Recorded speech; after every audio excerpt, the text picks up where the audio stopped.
Konnichiwa. Welcome to the Jandals in Japan podcast.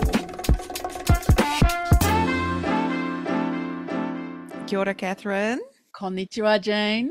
O kaeri nasai, as they say. Thank you. Been Yes, away out of tadaima. Japan and you've come back. How does it feel to be back in Japan after you've been away? I had hoped that Japan's heat would have gone away in a week that I was away, but it's still here. If you come into Japan in October, Still going to late be September, warm. be careful. It's still going to be very warm. Yeah, it's a shock coming back from that. Like I was in Europe and the UK and it was 15, 16, 17 degrees. So just perfect, really. So it was a bit of a shocker to come back to double that. Yeah. It looks like another week of fairly hot weather and then it starts to peter off a little bit. Fingers crossed. Fingers Anyway. crossed. Yes, so today we're discussing sports and the business of sports. And in my family, actually, last night, we were just discussing the amazing opportunities that there are for sports people in Japan. And it might not be very well known, really, but just how many companies, for example, have their own teams and various things. So there's so Yes. many ways to be employed as a sports person in Japan at various levels. Absolutely. What have you seen, Catherine? Right. Well, of course, I'm in a couple of companies which support basketball and support rugby and other sports as well, and also have been sponsors for some of the people within the company that have gone to overseas to compete, say in the Olympics, Paralympics, or in other international events. So the companies are very much behind sports people who are in the company, and it gives really great morale to the company. People have something to rah for. They get up early to watch these games, so it's really quite amazing to see that happening within the company and see the joy of sports and business coming together. Right. Yeah. So not every company, but many companies will have, for example, someone who is training in athletics, right? High jump or long jump or something, but they also work at the company and have a job and get supported on their way to the Olympics. So amazing. And we wish New Zealand had many more opportunities like this for sports people. So today we are talking with a special guest. Indeed. Our guest today is Craig Fenton, and Craig is the Chief Executive of New Zealand Rugby Commercial. They are in the business of the All Blacks, the Black Ferns, and other teams in black. Craig's a great business leader, entrepreneur who's worked in technology, media, and the entertainment industry for 20 years. We had a really great chat with him. He came to Japan recently. I met him during the Prime Minister's visit, and a highlight for me was obviously to support Craig and New Zealand Rugby Commercial and strategic interests by being the MC of the New Zealand Sports and Business Leadership Luncheon event. We had some amazing former All Blacks on stage and of course the Prime Minister in the audience. This is a really exciting chat, I think, Jane, you'll agree, because I think apart from what we actually talked about with Craig, I think you and I became really big fangirls of what Craig's up to. An amazing guy. I think New Zealand Rugby are really very lucky to have him on the team, as it were. So, Definitely. Yeah. Yeah, I hope that everyone really enjoys this combination of rugby, business, teamwork, leadership, cultural exchanges, international collaborations that we talked about with Craig. And even Lionel Richie. Yeah, listen and see. All right, let's hear it from Craig. Kia ora, Craig. Welcome to the Jandals in Japan podcast. Great to have you on the show today. Sure, and konnichiwa. Thank you. Yeah, nice one. So we like to start with a warm-up question. Today, our question for you is there something in particular about Japan that you're really interested in or obsessed with? Food. I'm sure you get that a lot, but I absolutely adore sushi and sashimi. So the sort of freshness of the fish, the different ways that it's cut. I'm a real miso soup guy as well. In fact, I had sushi and sashimi for lunch today, and that's actually my staple. Well, there you go. I was not expecting that. No, and obviously warming up for the Jandals in Japan podcast by having some Japanese food Getting in the today. mood. Yeah. Exactly. Wow, amazing. How about you, Jane? What do you like? about Japan or obsessed with? Current obsession is the Shinto religion in Japan, which is a little bit of a weird thing to say, but it's actually the base of all of Japanese culture. Everything that you see in Japanese culture, you can almost always trace it back to something in the Shinto religion. And it's just very interesting to see how those connections work and where Japanese culture has originated from. How about you, Catherine? Ooh, I'd have to say, like, just as you said that, I thought seasons, only because I'm so sick of this summer season that we've got right now. Yeah. And I really want it to become autumn. We've had such a hot season, Craig, and we've got a typhoon blowing through right now that is the slowest ever typhoon. It's just slugging along. So I think seasons, because when it goes to autumn, it's gorgeous. I love Japanese winter. It's not cold. And then there's spring, and it's just awesome. So, yeah, I'll go for seasons. Thank you, Japan, for delivering 4 seasons that actually are 4 seasons, not like New Zealand, which is 4 seasons in one day. Yeah. Okay, well, Craig Fenton, actually, in your full name, you're Chief Executive of New Zealand Rugby Commercial, and that is the business of the All Blacks, the Black Ferns, and other teams that are in black. We love what you do, and we're so glad to have you here. I got to personally meet you on your trip to Japan recently and was able to support you and New Zealand Rugby on the New Zealand Sports and Business Leadership Luncheon that we had during that Prime Minister's visit. Excited to have you here today to talk about all the questions. Shall we kick off then? Go for it. And thanks for your help in the lunch. It was awesome to have you as our compare. I loved it. Yeah, it was such fun. I can't wait for the next invitation. Okay, so tell us a little bit more about your background, your first interactions with, rugby and with Japan. Well, short question with probably a long answer, so I'll try to keep it to the truncated level. I'm a Kiwi. I grew up Tamaki Makaurau, Auckland, and then moved overseas when I was about 28, and I was there for 25 years in Europe, mostly London, sort of split the time towards the end between the UK and France. And the rugby connection actually has a sort of a full cycle story with a 25-year gap in between. Before I left, I was a lawyer. That was my first profession, I suppose. Were you? Yeah, recovering lawyer. Oh my goodness. Oh my goodness. Oh yeah, horses hair, wag, black gown, the whole 9 yards. Goodness And me. There you go. I did a little bit of commercial work, and one of my clients at the time was the New Zealand Rugby Football Union. So in 1996, I was part of the team that worked on the News International deal that created the professional sport. It was the first deal that pushed, I think it was $550 million into the sport. The IRB at the time, now World Rugby, declared the game open. Players could become professional. We stopped losing players to league, which was already professional, and started paying these athletes for the work that they do on the fields. And quickly, in the footsteps of that, the Adidas contract followed. Players' contracts were invented. I handled a few of them, actually handled Jonah Lomu's employment contract. And then I left and I entered the tech sector and returned 25 years later to the position that I'm in. So it's kind of like a full circle story, but through and through, I'm kind of a tech guy. Amazing, right? And you skipped over the fact you got to be, what was it, New Zealander of the Year in the UK at some stage there? That was as much a surprise as it was to my wife, my family, and everyone who really knows me.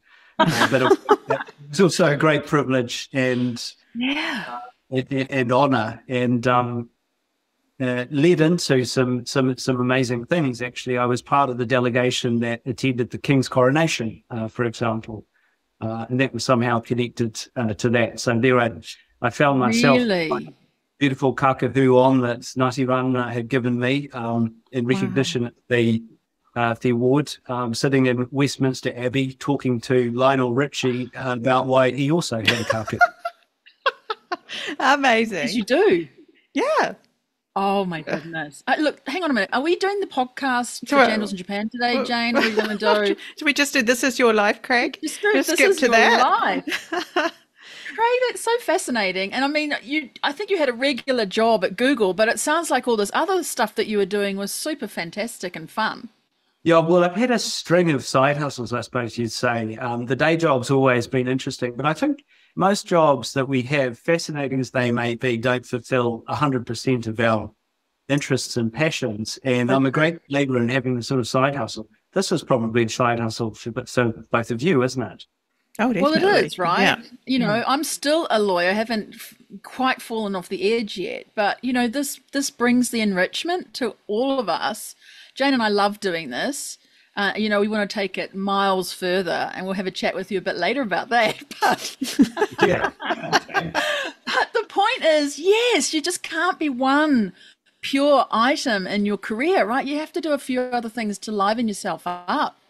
No, that's right. Though I was pretty busy in the, day job's very busy now. The day job that I had before this, which Yeah. was Google, as you say, was pretty busy. And I was with a Yeah. company called Edger before that, all in technology. But the wonderful thing, and it was probably a habit that I developed while I was at Google, was to really explore what serves your passions. And that led me into angel investment. I got my pilot's license, which is still a hobby today. I started a podcast. I'm the world's worst, smallest example of a monetized YouTuber.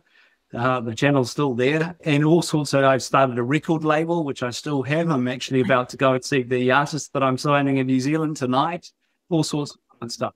Oh my goodness. Okay, I have to take us back to rugby compared to all of that. But anyway, rugby we still love, of course. But okay, let's go back to when you were coming to Japan, how this idea came up, because it's, you know, the Prime Minister was coming to Japan with a lot of business leaders from New Zealand. But this idea of this luncheon with a sports edge to leadership, how did that come about? I think there's a lot of parallels between professional sport, elite sport, and certainly our version of it. I think we have a sort of special version of it with the All Blacks and the Black Ferns and teams in black. There's a lot of parallels between this and business. So the idea was to fill a room with business people for the most part and talk about those parallels. We had the wonderful Conrad Smith and Sir John Kirwan there, and Simon Curran, and obviously Catherine, you were introducing, and I had the Prime Minister on one side and the CEO of our biggest partner on the other. Taisho is the company, and I think people got a lot from it. Yeah, I know when I was down having my part of the lunch while the main panel was going on, I really wished we had subtitles going along what everybody was saying, because there were some real gems there. And, you know, JK, Sir John Kirwan was just amazing, as well as Conrad, but just felt overwhelmed and so proud of it, the way it worked out. And I think people in the room, Jane, you were there too, the leaders and the people around the tables were really enjoying it and could see those parallels you're talking about. Absolutely. Yeah. We want you to do more on that, of course, but you mentioned Taisho there. Obviously, great pharmaceutical company that are now sponsoring and part of the Lipopitan Day, as it said. You probably heard it, not D, I say Day. Yeah. Lipopitan There. Day. That's the way you say D. But anyway, you managed to get some really good sponsorship deals and collaborations. Are you able to talk about what that means from a commercial point of view for rugby, for the All Blacks brand, for New Zealand?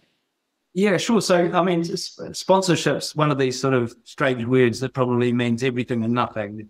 So what it means in our world is aligning with a brand, a company that finds some mutual association value or synergy, you know, about who they are and what they stand for, and who we are and what we stand for as a value.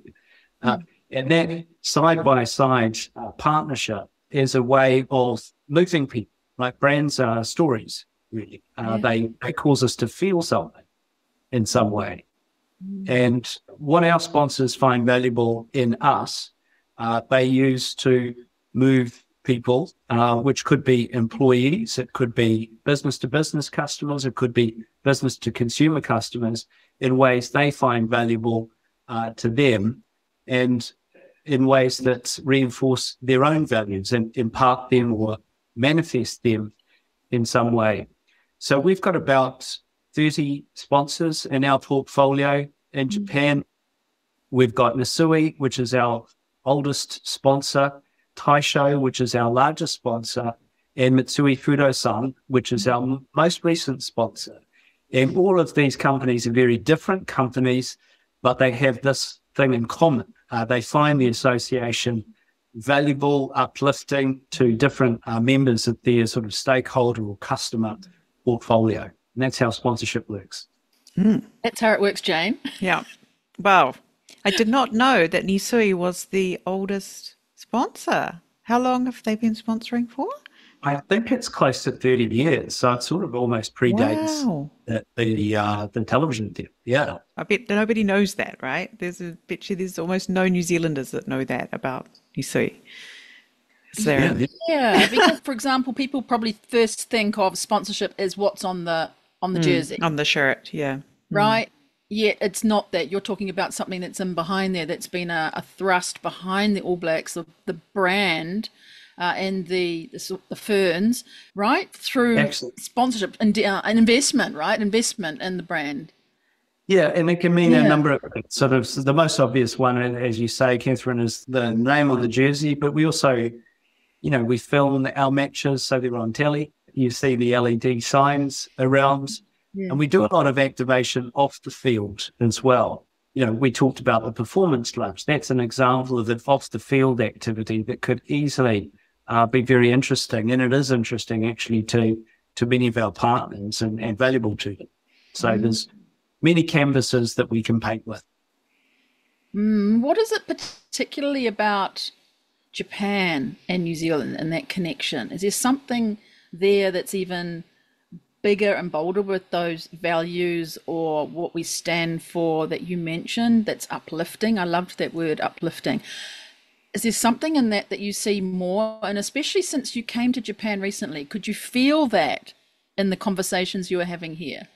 Yeah, definitely. And it was striking, although the cultures on one hand are very different, they're also strikingly similar if you sort of dig a little bit under the surface.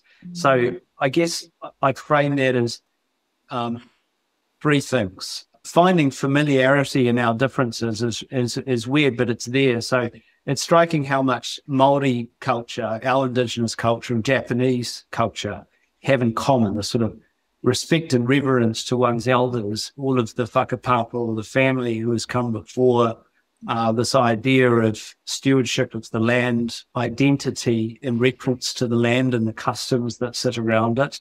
These are very parallel cultural traits between Japanese culture, as I understand it, and Māori culture. So that's the first thing.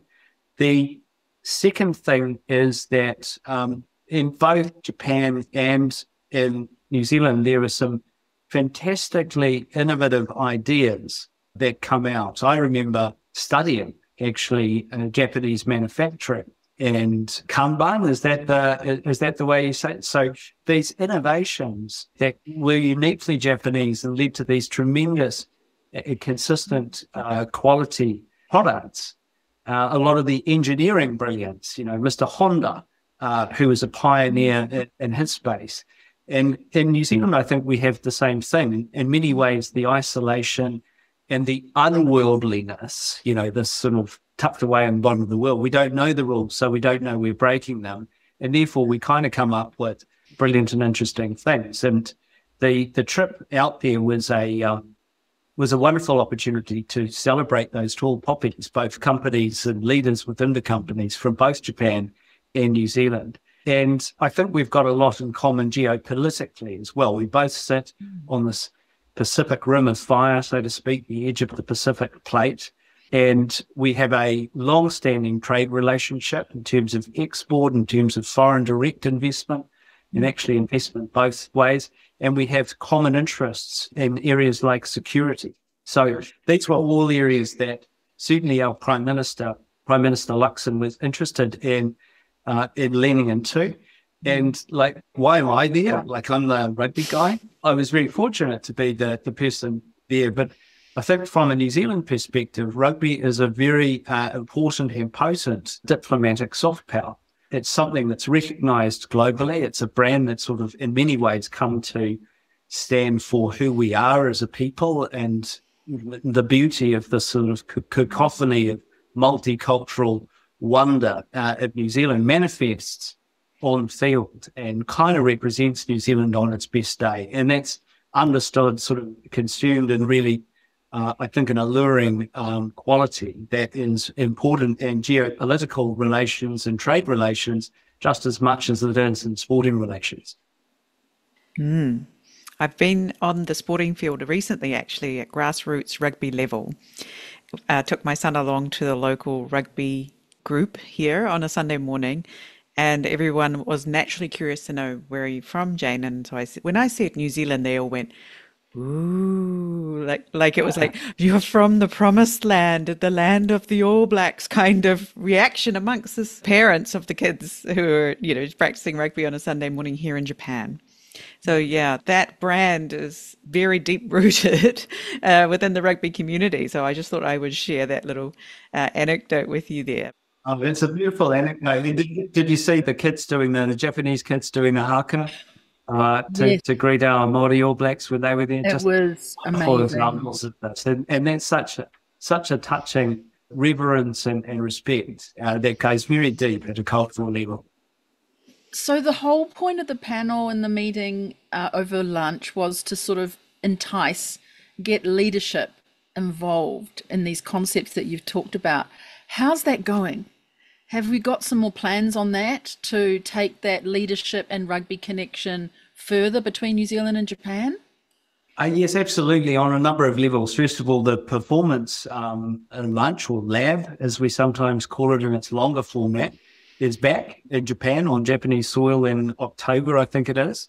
So we'll be doing more of those, and they're highly valued. We do a lot of coaching clinics as well with some of our sponsors, and people like Dan Carter and Richie McCaw attend those on a pretty regular basis. So that's a great thrill and honour for the organisations that we do that in partnership with. We have an MOU, a Memorandum of Understanding, with the Japan Rugby Football Union. So we play there a lot. The Māori All Blacks have just played there very recently. The All Blacks are playing in October in Yokohama. And this is a ritual. The Japanese rugby scene is really, really strong. A lot of our players actually go there and play in League One, the top league there. And how about those Brave Blossoms? I mean, what an awesome team. Really a tier one rugby nation. And we saw them in their full glory, didn't we, during Olympic World Cup? Absolutely. And even since then, when the All Blacks were here last and played Japan, Jane and I were in the stadium. And given, if there were another 10 minutes, 5 minutes on the clock, we think the Blossoms would have actually taken over. It was a pretty close game, but it was certainly on the edge of our seats for that. Well, thank goodness it's not 90 minutes like football, eh? Yeah, but we're looking forward to them coming back in October. How do people get to know more about the performance labs? Who can join those or observe or be part of them? Is that pretty closed as to who you have involved, or are you wanting as many people as possible to know about them and somehow be a part or get some of that uplifting, passion that you're bringing? Yeah, there's different formats. So some of them are open, some of them are private events. But if you use that wonderful go-to tool and just Google it, All Blacks Performance Labs, you'll find information very soon. Or Bing it, or or Line it, or whatever your chosen engine is. Yahoo it. Yahoo in Japan, of course, isn't it?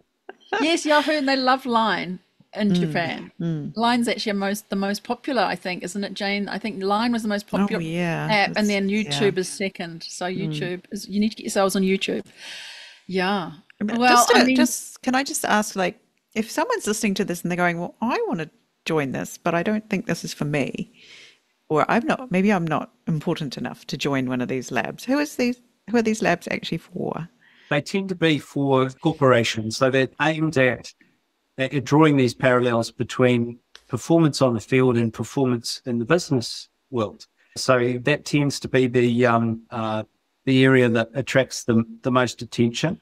I don't think they're exclusively interesting, though, for corporations. I think there's probably governments or non-profits who would get a lot out of it, and many others. And there's lots of different different formats. I mentioned coaching clinics as well. But just showing up to a game actually is a pretty good lesson in itself. You see the example play out on the field of perseverance, of the ups and downs of navigating a high pressure situation and how people perform in that setting. Absolutely. And, there's a lot now around well-being and mental fitness. Does that also come into it as part of the labs, or is that slightly separate? Because we both noticed this Mindset Engage ambassadors initiative that we've also seen. So we're wondering if you're bringing in a well-being aspect to the labs as well.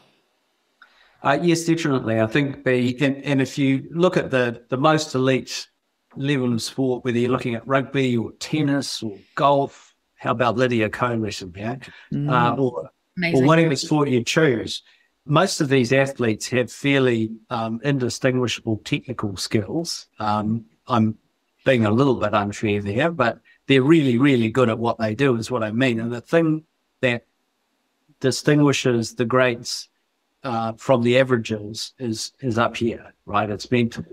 So that's definitely true of professional sports, about how people perform in those moments that matter under pressure and how they respond to pressure. And is it a debilitating thing where you sort of shut down and you can't think about what to do next, or you're too nervous to take a swing, to take the kick, to do whatever? Or does it excite you? Do you draw energy from it? And do you use it as a positive? So definitely the mental side of sport is important on the field as it is off. We have those pressure situations, don't we, in business every day, where you've got that big presentation or you've got a really important decision to take and it's really not clear whether you turn left or right. And, a lot of people's jobs or the welfare of the company might be riding on it. These are these moments that matter, that we all encounter. And just from a well-being perspective, people are just at their best when they feel they're showing up as their true selves. There's no sort of barriers there. They feel relaxed and have the, psychological safety to take risks and know that if they get it wrong, the colleagues that are around them will be the first to put the hand down to help them back up, put the arm around the shoulder, not kick them. And, that's the difference in terms of corporate context, from a well-being perspective, from a sort of a cultural perspective. That's the difference between a company that can innovate and a company that is too scared to. Interesting. I mean, if you can actually do some work here with a lot of corporates in Japan who frankly find it very hard to make mistakes and be shown to be expressing a difficulty with the way that something's going, or admitting that something is hard and still doing it, or failing, right? These are concepts. If you can break through some of that, crack the code on that to help Japanese corporates, men and women, I think it'd be an amazing thing if it comes through again and you're able to do that. It'd be absolutely awesome. Wow. Yeah, when absolutely. you were in Japan, and you were sitting around the table with the sponsors you've talked about, your partners, what did you notice about the way that they did their discussions with you or their business? Could you pick out any cultural or business cultural aspects that you thought were very interesting about Japan, or indeed that you thought that would be something we could do in New Zealand? Is there anything like that came up for you? Yeah, there's a real choreography about it. So that's the first thing. So the process of handing the card over with both hands, examining it really closely, not just chucking it to one side, but sort of nurturing it like it's a great treasure that's been handed to you, showing the respect to the individual that you've just met, and lowering your eyes and providing that physical show of respect. I think the way that seating works, the senior to senior, and then the quite clear hierarchy that is detectable in a room is sort of very noticeable in Japan. And I think just the deeper purpose-driven connection that exists in companies that give them, I think, real substance, cultural substance. This is who we are. We've got this amazing history. This is where we stand in the world, that identity that's so strong. Certainly the identity thing is something that I want to harvest and take, that we can learn a lot from that. I think the deference and respect for experience and elders, so to speak, and is a great strength. It can also be a great weakness. I think if that becomes a point that mutes slightly quieter voices at the table, right? If you hire a team, if you invite somebody to the dance, you better get them dancing, right? Otherwise, there's not much point in Right. being there. So, yeah. So I think there's probably some really noticeable things that set Japanese business culture apart, and some of them I think are tremendous strengths that we can absolutely harness and learn from. Others, I'm not sure are. Yeah. Out of what you Interesting. said with identity, I mean, New Zealand's got an identity. The All Blacks have an identity. So, what is it that you're thinking of when you saw that in action? What's the identity piece that's really you'd like to harvest, as you said? So, can you tell us a bit more about that?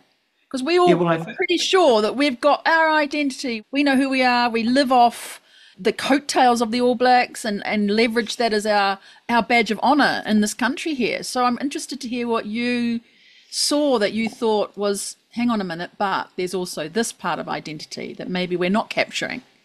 I think we've got actually a lot in common. I think you're right to call it like that, and I think it's sort of exuded and exemplified actually in the All Blacks and the Black Ferns and rugby in general. It's got a long history. We recognise, we honour, and we try to amplify our legacy. But actually, an important part of honouring and amplifying your legacy is to make fresh footprints. That, the best thing that you can do to honour your ancestors and those that have come before you is to head in a new direction. And that sounds a little bit paradoxical. But we stand, certainly in New Zealand rugby in the footsteps of 130 years of whakapapa or predecessors who have come before us. And it's in this moment that we get the opportunity to make fresh footprints and build on that legacy. And building, by definition, requires something new and different. So the notion of legacy is both forward-looking and rearward-looking. And that's what the teams in Black mean when they say they're sort of custodians of the jersey and their job is to hand it over in a better place. So I don't have any sort of difficulty about the sort of purpose of rugby and the teams that we have. I do think it can be translated more strongly into the corporate and non-profit institutions that we have in New Zealand. So that's more my point. Got it. Yeah, I think so. Especially if you join an organization in Japan, it's really hard to leave. Well, Yeah, any organization. It could be even your local sports team, which is something I've experienced recently, changing from one baseball team to another. It was like we were going through almost a death in the family, having to give up our loyalty and identity as members of this team because it wasn't good for us anymore and moved to this other team. Yeah, wow. it was a So, very drawn out, purpose long situation. It yeah, had a happy ending in the end, but it was not easy. no, Yeah, it's different, Jane, isn't it, to the ending a term where it's meant to end, Yeah. right? That's natural and it's accepted. But when you move out of something earlier than perhaps everybody's emotionally prepared for, it can be a very difficult challenge. yeah, no doubt. And I've seen and heard and studied, the sort of tenure, certainly 20 years ago, it was very normal for you to start, as I understand, a job in Japan and be there when you retire. Yep. Yeah. And perhaps less common these days. Whereas, business culture, let's say in the US, is quite different. I mean, you can chop and change all of the time. And I think there's strengths and weaknesses to both of those models. Yeah, and I think that's a thing to think about when you've got coaches and players coming to Japan and they're on a contract. They're not expected to depart any earlier than that contract term. And so it's really important that it's seen that way. And I'm sure you're reinforcing that too, but especially in Japan, to depart any sooner, unless it was obviously something extremely tragic that you couldn't have any control over. But it is great to see this trend. I think it's since the university's tour of Japan in 1936, so my research tells me. But what is it that's kept this going? Again, like you talked about the long-term sponsorship that Nusui had with the All Blacks, for example. Why is it that, again, these team members are leaving from, say, All Blacks for a particular period, a sabbatical, and coming through here? Is that also part of what you've been talking about in enriching the sport here, giving some of the All Blacks and hopefully the ferns, the black ferns in the future? And we do know one black fern is coming to Japan shortly, which we're very excited about. So tell me what's benefiting there between the two countries and between New Zealand Rugby and the Japan Rugby Football Union as well. Yeah, I was with Portia Woodman-Whitcliffe today, by the way. I think that's really, yeah. She was congrats to her. Just an amazing leader, probably the best winger in the world, in my humble opinion, in either men's or the women's game, and just a beautiful person as well. And you wouldn't want to be standing in front of you when she's at full speed. Look out, Japan. Yeah. Look out, Japan, absolutely. We're thrilled. Yeah, and Rena's coming over as well, and I'm sure she'll add a lot. I sat next to Beauden Barrett at dinner very recently, and I was talking to him about Japan. So it's not my lived experience. I'm certainly not a player, and you've been trouble if I entered the playing field in rugby, but Beauden's one of our best, and he spoke very fondly of his experience there. He thought the rugby was very high quality. Point number one, like it's really important for players at that level to continue to be tested, to have the opportunity to play different sides who play different styles. It gives them versatility, adaptability, all this. And of course, obviously fitness. An opportunity to work in a slightly different and perhaps more multicultural team environment is a really interesting and valuable learning experience. There's a beautiful culture. The country itself is beautiful in terms of its landscape, its music, its food. So it's a wonderful cultural experience, I think, for the players. Certainly, Beauden was really effusive in his praise about it. There's less call on them to do big sort of commercial stuff constantly. When they're in the All Blacks, it's a very high-profile team, and there's a lot of demands being in that. And so I think they feel like they can be a little bit more private from a family perspective. Perhaps they're less well known and not stopped on the street the whole time, and maybe years, I don't know. And it gives them a little bit of variety. Right? We all are variety hounds of some sort, and enjoy a bit of a change. A change is as good as a holiday. Yeah, they're really great reasons. And we loved, obviously, we talked with Beauden Barrett and Aaron Smith, and they both were genuinely in praise of Japan and how Japan had looked after them. And they did actually mention both the aspect of being able to spend more time with their family, their kids, than they did perhaps back in New Zealand. And we loved that idea and didn't really think about that as a positive of coming to Japan. We thought it might be the opposite. So it was really refreshing to hear that. Absolutely. Yeah, definitely. Well, less travel as well. The cost of the old planes, and 80% of the matches they play in the All Blacks are abroad. Sure. We always ask our guests their one gem, the one gem that they would consider the most valuable piece of advice or a tip for people who are, say, Kiwis coming to Japan, and what they should be looking out for. And we've had lots of people talk about, be careful about you do the business cards, those sorts of things.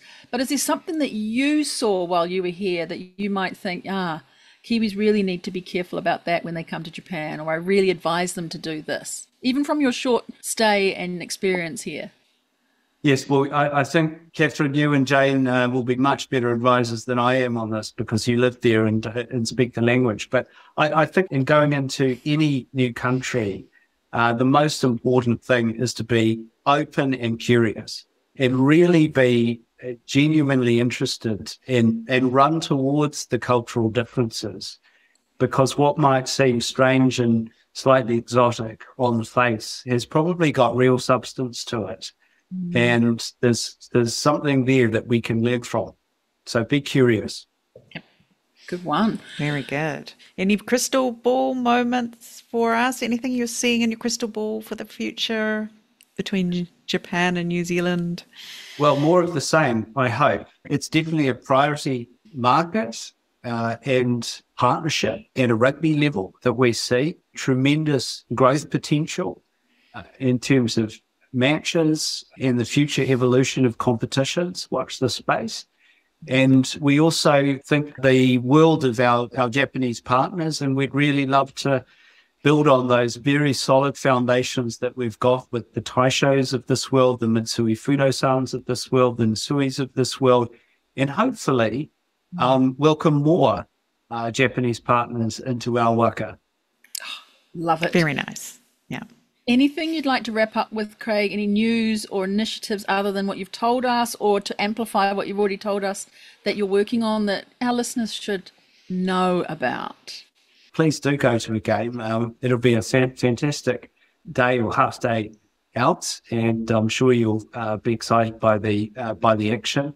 As for crystal ball moments and what's yet to come, well, watch this space.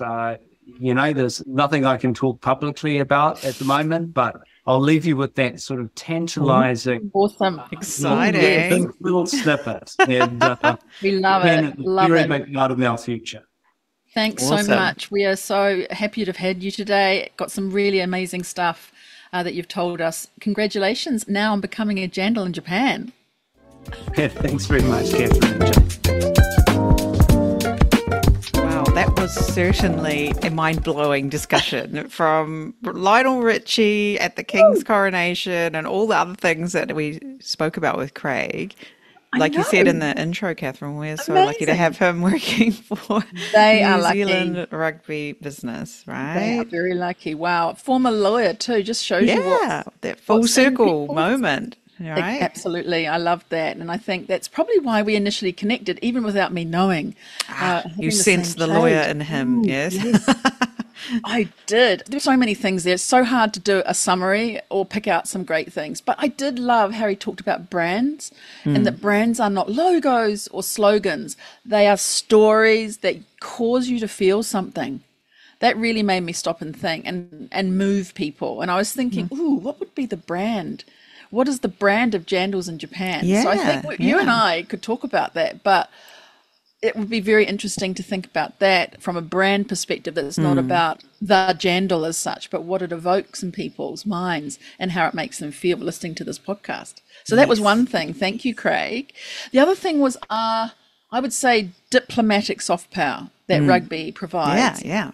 It really, I loved how he said that it represents New Zealand on its best day. That was such a great turn of phrase. So what is that? Is it being a good loser? We've lost a few games recently and both Black Ferns and the All Blacks. And you think, what is it? Being a good loser, getting yourself up, apologising. What does New Zealand look like on its best day, right? What does it show through rugby? Doing what you say you're going to do. There's so many interesting things there. I thought that was a really good thing that has still got me pondering what New Zealand looks like on its best day. Yeah, I mean, there's many ways to play the game of rugby, as we have seen, and you see it across different countries. But I think New Zealand can be very proud about the way that it plays rugby, and I think Japan respects that and sees that, right? Exactly. Win or lose, and even if we lose, we are still a popular brand here in Japan. Yeah. Everyone loves the All Blacks. Can't wait for them to come in October to play the Brave Blossoms. And I think the third thing, Jane, would be just, we've heard it from a lot of our guests, but being open and curious about the culture here. Yeah. Not slam dunking on it straight away, not saying Japan should or needs to, thinking about how to actually embrace the culture here, being very open to things that are going on, curious, asking questions. Yeah. Yeah, that definitely works, and you will be welcomed with open arms with your curiosity and wanting to know more about Japanese culture, etc. Right? Exactly, Japanese and I think people love that. They love it, and I think the first thing starts from that business card, and we still have business cards exchanged in Japan. And I think Craig explained that whole process so beautifully, with receiving that like it's a treasure.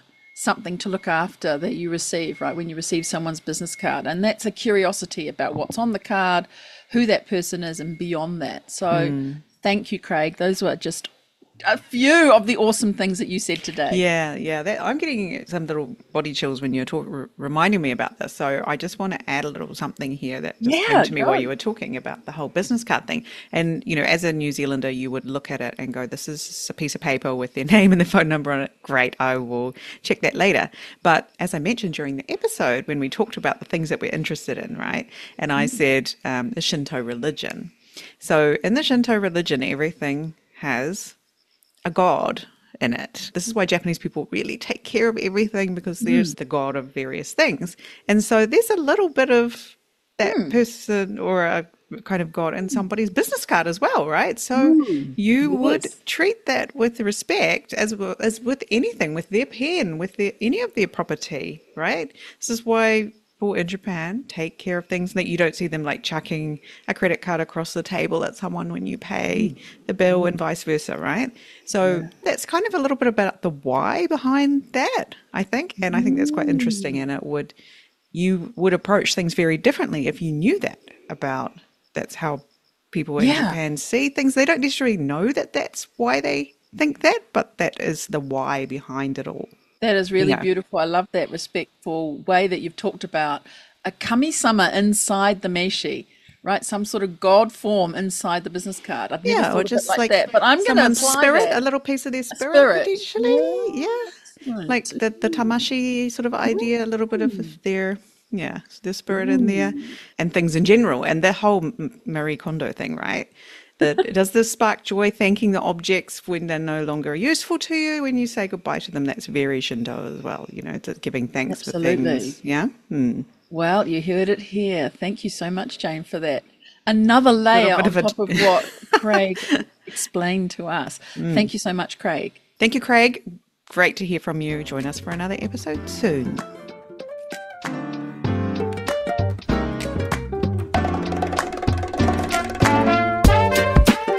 Thanks for listening. Make sure you check out our guests' links in the show notes.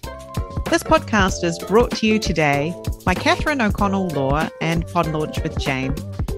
If you have a great story you think should be on the show, come and find us on LinkedIn or Instagram. We'd love to hear from you.